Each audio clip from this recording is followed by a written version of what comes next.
এক হয় না। আপনি আজ তাকে কষ্ট দিবেন, সে সেই কষ্ট নিয়ে কবরে চলে যাবে, পরপার চলে যাবে। আপনি কি ভাবছেন আপনি কি শান্তিতে থাকতে পারবেন? না।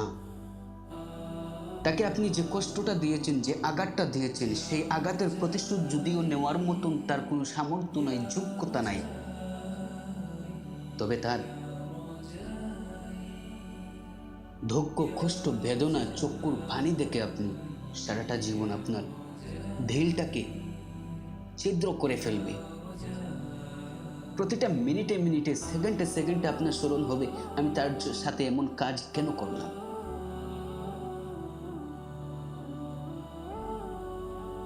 গীবত করতে বলতেছি ভাই,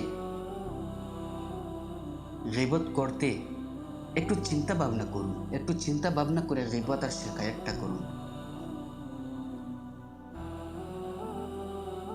আপনি কেন অন্যজনের সাথে তার পক্ষে কথা বলে, তার বিরুদ্ধে আপনি কথা বলে কেন তার গুনাহগুলো আপনি নিতেছেন?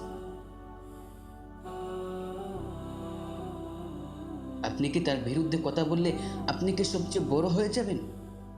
না, তা কখনো না। যাদের সম্মুখে আপনি গিয়ে তার বিরুদ্ধে কথাগুলো বলতেছেন, মানুষকে বোঝাতে চেয়েছেন, দেখুন, একটু চিন্তা করুন, একটু ভাবুন। আপনি গীবত করে চলে এসেছেন, আপনি তার বিরুদ্ধে কথা বলে চলে এসেছেন, ব্যাস। আপনি আরেকজন মানুষকে বলুন, যান ওকে গিয়ে জিজ্ঞাসা করুন আমার সম্পর্কে তার মন্তব্যটা কি। বুঝতে পারবেন, এটি একেবারে সোজা, ইজি ব্যাপার। সে আপনাকে বলবে সে তো আমার সাথে গীবত করে গিয়েছে। অতএব যার আপনি সবচেয়ে আপন হতে চেয়েছেন সে আপনাকে গীবত করেছে, গীবত করে বলতেছে। আপনি কিসের গীবত করলেন? আপনি তো বড় হতে পারলেন না।